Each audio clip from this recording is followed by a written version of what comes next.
turn to our two guest commentators, William Buckley and Gore Vidal, and to ask them what observations they've made about the security that we have seen all week at this convention and the events tonight on the streets beyond this convention hall. Who is first? Mr. Vidal first. I think there's very little that we can say after those pictures that would be in any way adequate. It's like living under a Soviet regime here. The guards, the soldiers, the agents provocateur on the parts of the police. You've seen the roughing up. The background of it is that they came here for a rally on the 25th of August at Convention Soldier Field, a Coalition for an Open Convention. They were denied the use of the field. It was a friendly, a nonviolent demonstration. As a rule, the press is on the side of the police, but this time the police have seriously injured some 21 newsmen, and the press has, of course, reacted. And on top of that, television is duly upset with Mayor Daley for other reasons. I'd just like to point out that picking up a newspaper at random on my way here, the Chicago Daily News, there's a columnist called Mike Royko, who says Thomas E. Foran, the U.S. attorney, says Chicago police have shown, quote, wonderful discipline in their handling of the Lincoln Park demonstrators. Foran is either stupid or a liar, or maybe he's been wandering around in the wrong park. Chicago's police, for his information, have been beating innocent people with, to coin a phrase, reckless abandon. And he goes on to say that the biggest threat to law and order in the last week has been the Chicago Police Department. On an inside page here, we have one of the grisliest pictures I've seen in some time. Shows a group of police standing and laughing as they have thrown into the water a young man on a bicycle. And the caption is, the witnesses said the police then just stood back and laughed. The youth reportedly had just been riding through the park. He had not even been part of the yippee gathering. I wonder if we can let Mr. Buckley comment now for a short while. The distinctions to be made, Mr. Smith, are these. Number one, do we have enough evidence to indict a large number of individual Chicago policemen? It would seem from what Mr. Burns showed us that we do. However, the effort here, not only on your program tonight, but during the past 2 or 3 days in Chicago, has been to institutionalize this complaint so as to march forward and say that, in effect, we have got a police state going here. We've got a sort of a fascist situation. One young man approached me last night and said, are you aware that Mayor Daley is a fascist? To which my reply was no. And if that is the case, why didn't John Kennedy and Bobby Kennedy, whose favorite mayor he was, indict him as such and teach us that we should all despise him as a fascist? The point is that policemen violate their obligations just the way politicians do.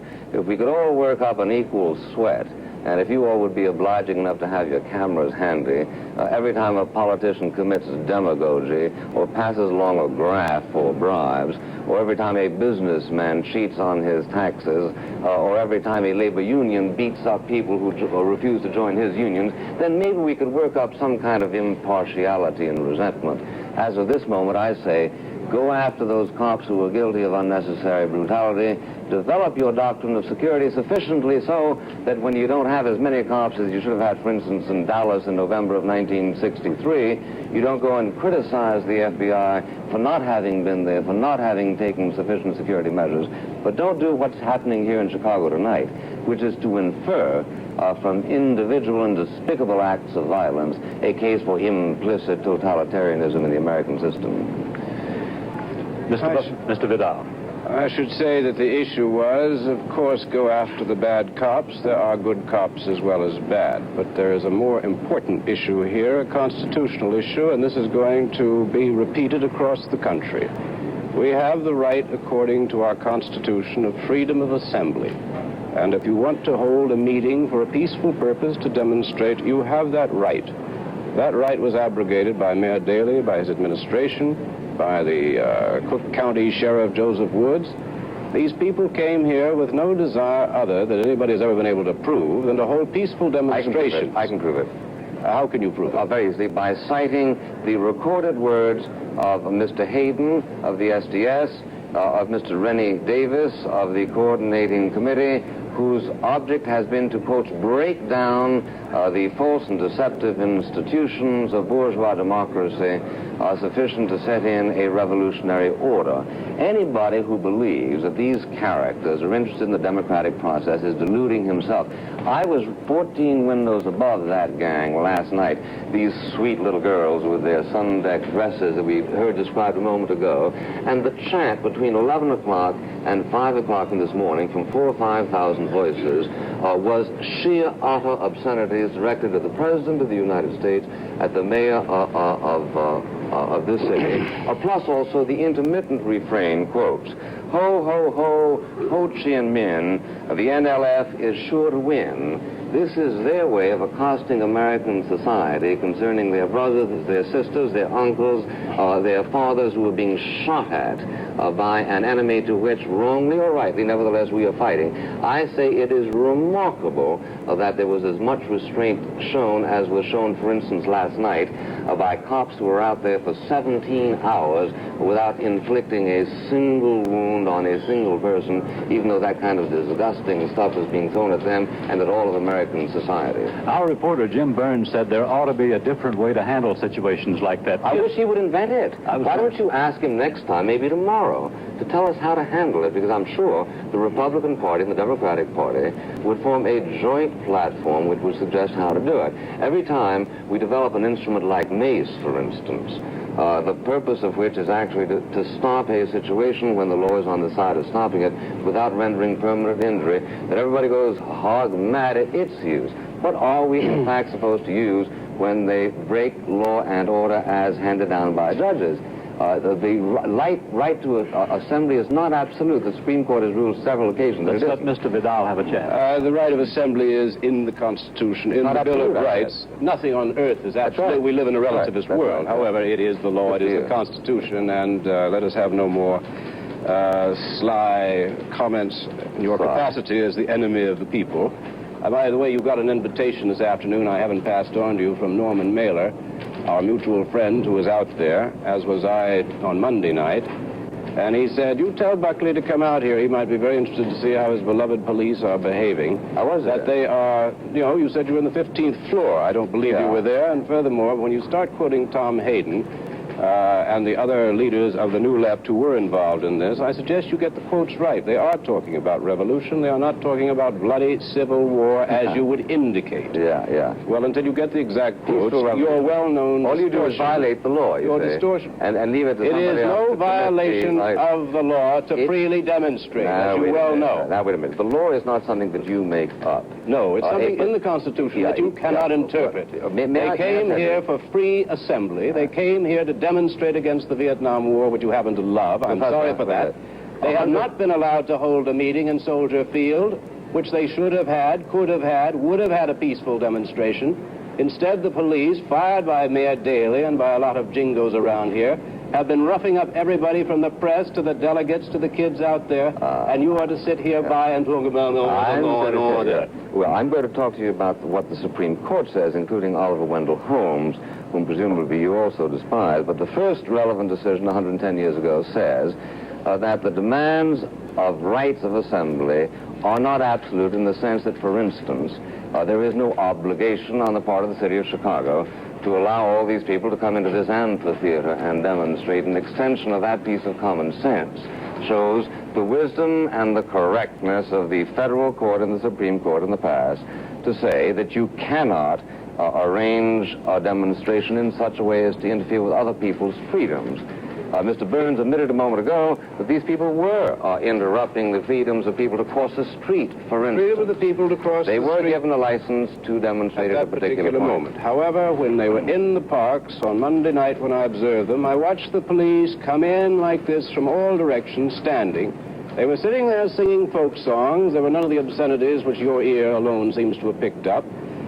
They were absolutely well behaved. And suddenly the police began. You would see one little stirring up in one corner, then you would suddenly see a bunch of them coming in with their nightclubs, and may I say, without their badges, which is illegal. Mr. Vidal, wasn't it a provocative act to try to raise the Viet Cong flag in the park in the film we just saw?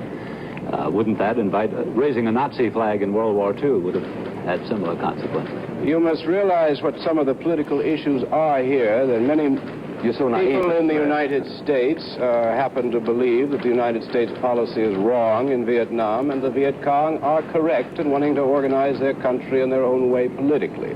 This happens to be pretty much the opinion of Western Europe and many other parts of the world. If it is a novelty in Chicago, that is too bad. But I assume that the point of the American democracy is you can express any point of view you want.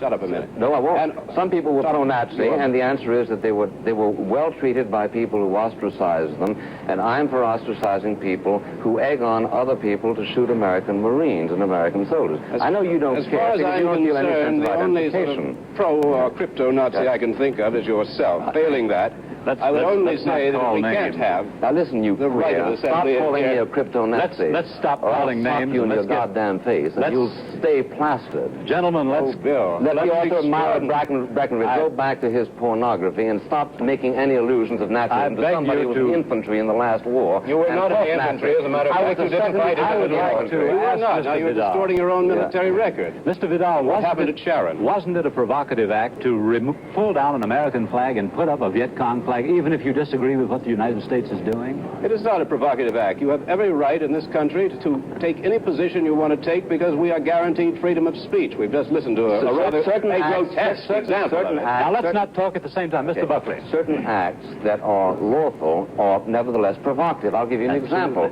George Lincoln Rockwell wanted to go to Manhattan and stage a hate Jew rally, see?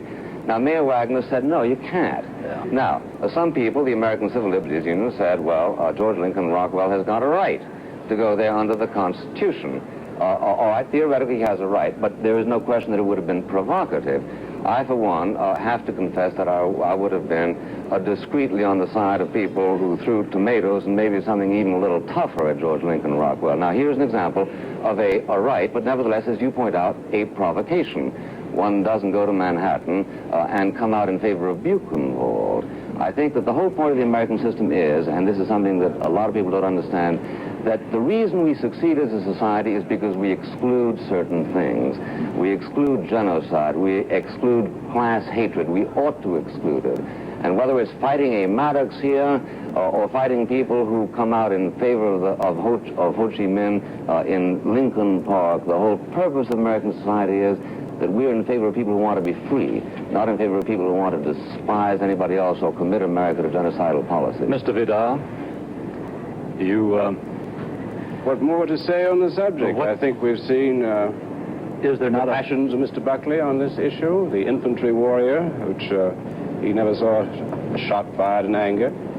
I would point out that I come back, you keep asking me, Howard, about this provocative act. There are many acts which provoke. But if you're going to have freedom of assembly and freedom of speech, you must be able to say it. That is the whole point of this country. No. And once this is abrogated, then I think we might just as well stop these wars of freedom. What are we doing fighting in Vietnam if you cannot freely express yourself in the streets of Chicago? I think we've run out of time, and I thank you very much for the discussion. There was a little more heat and a little less light than usual, but it was still very worth hearing.